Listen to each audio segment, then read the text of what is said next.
तो हम लोग इस वीडियो में सेंटेंस के बारे में पढ़ेंगे और उसके कितने प्रकार होते हैं, इन सभी चीज़ों के बारे में पढ़ेंगे। सेंटेंस, तो सबसे पहले हम सेंटेंस देखते हैं। सेंटेंस का परिभाषा, a group of words which make a complete और meaningful sense is called sentence.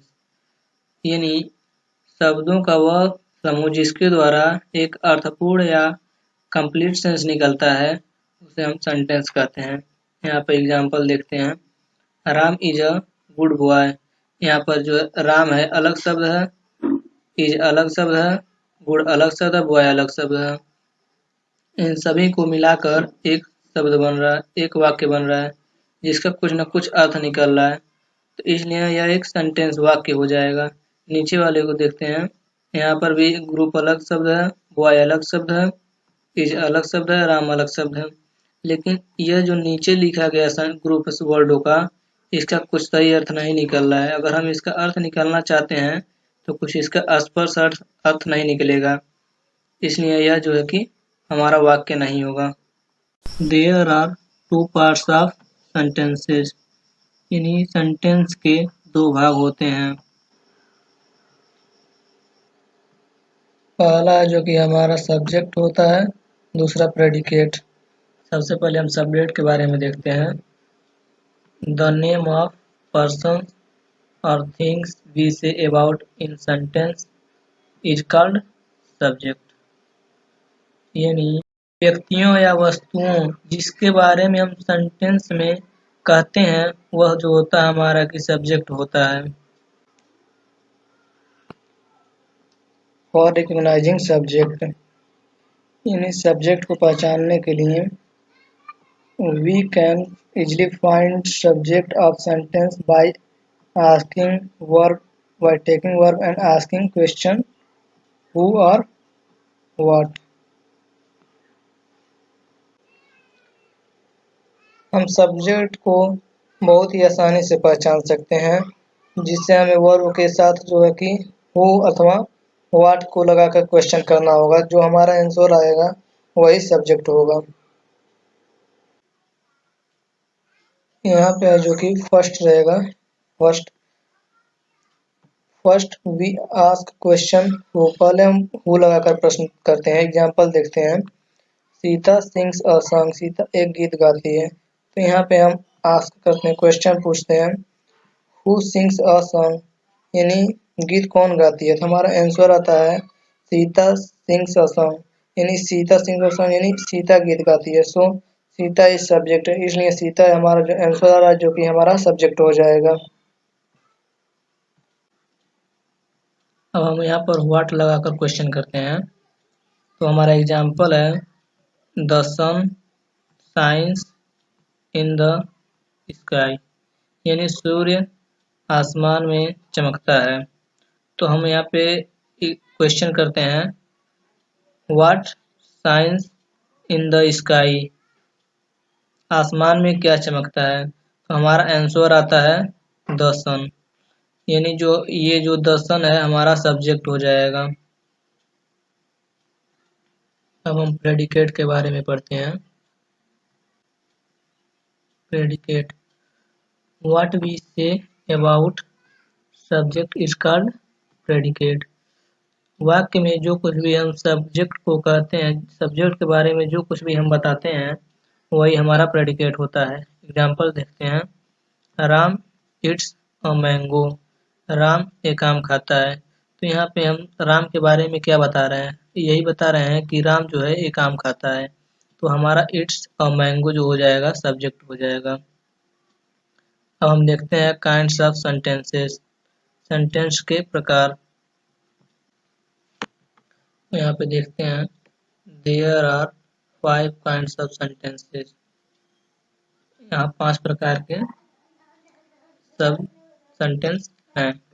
पहला जो है कि हमारा असर्टिव सेंटेंस है, दूसरा इंट्रोगेटिव सेंटेंस है, तीसरा हमारा इंपरेटिव सेंटेंस है, चौथा हमारा ऑपरेटिव सेंटेंस है और पांचवा exclamatory sentence.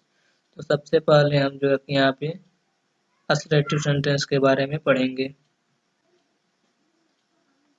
Assertive sentence, A sentence that make a statement is called assertive sentence.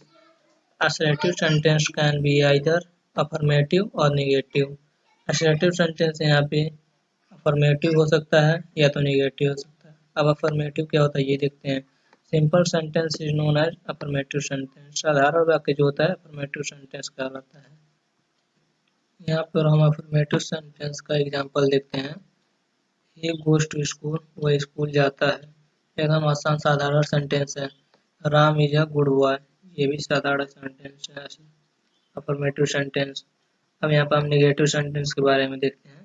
In which sentence we got a negative words, negative that sentence is known negative sentence. जिस sentence में हम negative शब्द को पा जाएंगे वह sentence हमारा negative sentence हो जाएगा। नेगेटिव वर्ड्स मतलब जैसे कि नकारात्मक शब्द होते हैं, नॉट होते हैं, नेवर होता है, यही सब। यहाँ पर एग्जाम्पल देखते हैं। He does not go to school, वो स्कूल नहीं जाता है। यहाँ पे हम देखेंगे तो हमारा नॉट जो है नेगेटिव वर्ड्स हो जाएगा। अब हम आते हैं इंट्रोगेटिव सेंटेंस पे। इंट्रोगेटिव सेंटेंस तो इसका परिभाषा हो जाएगा sentence that ask a question is called interrogative sentence, यानी जो वाक्य प्रश्न पूछने का काम करता है वह इंट्रोगेटिव सेंटेंस कहलाता है।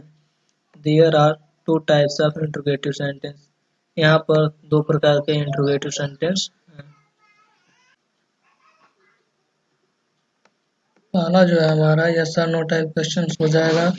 दूसरा WH टाइप क्वेश्चन। पहले हम यस और नो टाइप क्वेश्चन को देखते हैं। It is always started from helping verb in English sentence, यह जो इंग्लिश वाक्य में हमेशा हेल्पिंग वर्ब से शुरू होता है और हिंदी में क्या शब्द से शुरू होता है, क्या शब्द से। यहाँ पे एग्जांपल देखते हैं। Does he go to school, देखिए यहाँ पे इसका अगर हम हिंदी अर्थ देखते हैं तो क्या आएगा, क्या वह स्कूल जाता है। हिंदी में क्या से शुरू होता है और इंग्लिश में हेल्पिंग वर्ब, यहाँ पे डज जो हमारा हेल्पिंग वर्ब हो जाएगा। Am I going there, am I going there, यहाँ पे एम जो हमारा हो जाएगा हेल्पिंग वर्ब हो जा रहा है। यह इसलिए जो कि यस और नो टाइप क्वेश्चन हमेशा हेल्पिंग वर्ब से शुरू होता है और इसका जो जवाब हम केवल हाँ और ना में भी दे सकते हैं, हाँ और ना में भी दे सकते हैं हम। WH type questions, WH type it is always started from question word in English sentence, यह इंग्लिश वाक्य में हमेशा क्वेश्चन वर्ड से शुरू होता है, क्वेश्चन वर्ड से शुरू होता है और हिंदी में जो क्वेश्चन वर्ड होते हैं बीच में आते हैं। जो मतलब वो तुम कहाँ रहते हो, यहाँ पे कहाँ जो है हिंदी में हमारा बीच में आता है। जैसे एक और एग्जांपल देख रहे हो, तुम कौन हो, तो यहाँ पे हमारा कौन जो है बीच में आ रहा है। अब यहाँ पे इंग्लिश में एग्जांपल देखते हैं।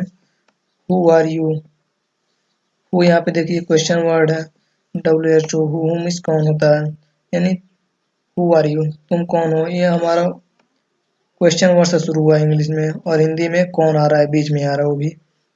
नीचे वाला एग्जांपल देखते हैं। वेयर डू यू लिव, तुम कहाँ रहते हो। वेयर जो हमारा क्वेश्चन वर्ड है वो स्टार्टेड में आया है और हिंदी में हम देखते हैं तो कहाँ जो हमारा बीच में आ रहा है। अब हम इम्परेटिव सेंटेंस के बारे में पढ़ते हैं।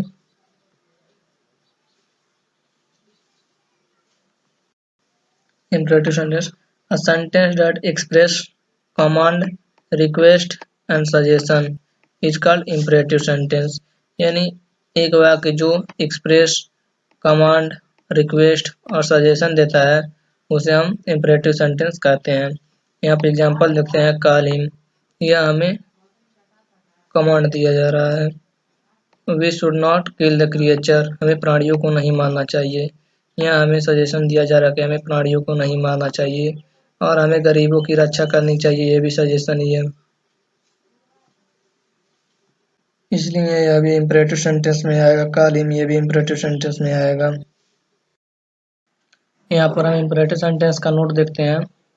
पहला, when we express order in imperative sentence we start the sentence with first form of the verb, यानी जब हम इम्परेटिव सेंटेंस में ऑर्डर व्यक्त करते हैं तो क्रिया का फर्स्ट फॉर्म लगाते हैं। यहाँ पर एग्जांपल देखते हैं, जैसे कि किल हिम, उसे मारो। यह सेंटेंस जो है कि first form of the verb से शुरू हुआ है। इसके आगे जो होता है, किल के आगे हमेशा यू छुपा रहता है। दूसरा देखते हैं, when we give suggestion in were included, and in Hindi sentence included चाहिए। यहाँ पे इसका एग्जांपल हो जाएगा, we should not smoke। यहाँ पे देखते हैं तो यहाँ पे इस सेंटेंस में शुड आया है, सजेशन दिया जा रहा है। अगर हम इसका हिंदी में अर्थ देखते हैं तो हमें धूम्रपान नहीं करना चाहिए। इन हिंदी सेंटेंस इंक्लूडेड चाहिए। यहाँ पे हिंदी में अगर हम इसका अर्थ देखते हैं तो चाहिए इसमें आ रहा है, हमें धूम्रपान नहीं करना चाहिए। तीसरा देखते हैं, when we express request in English sentence then we use word please or kindly। जब हम रिक्वेस्ट एक्सप्रेस करते हैं तो सेंटेंस में प्लीज या काइंडली आना चाहिए। एग्जाम्पल देखते हैं, प्लीज गिव मी कॉपी। यहाँ पे देखिए, यहाँ पर प्लीज आया है, यहाँ पर रिक्वेस्ट किया जा रहा है कि कृपया मुझे कॉपी दीजिए। यहाँ पर हम चौथा सेंटेंस ऑप्टेटिव सेंटेंस देखते हैं। Optative sentence, a sentence that express blessing, wishing and curse is called optative sentence. यहाँ पर एग्जाम्पल देखते हैं, मे यू लिव लॉन्ग, तुम लंबी उम्र तक जियो। May you happy new year, नया साल मुबारक हो। May you go to hell, तुम नर्क में चले जाओ। तो यहाँ पे जो हमारा पहला एग्जाम्पल है, ये जो है यहाँ पर ब्लेसिंग का काम कर रहा है, और ये जो दूसरा एग्जाम्पल है, मे यू हैप्पी न्यू ईयर, यहाँ पे ये किसी को विश किया जा रहा है, और ये जो तीसरा एग्जाम्पल है, यहाँ पर किसी को कर्स किया जा रहा है।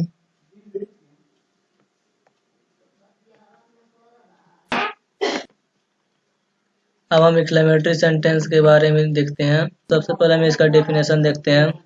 अ sentence that express sudden strong feeling is called exclamatory sentence.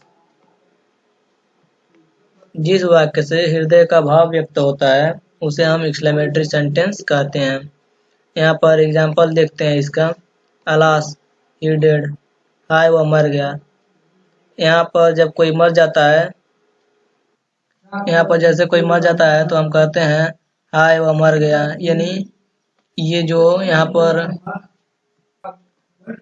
पर जो अलास जो हो जाएगा, अलास का मतलब हिंदी में होता है हाय, तो ये हाय जो हो जाएगा एक एक्सक्लेमेशन वर्ड हो जाएगा।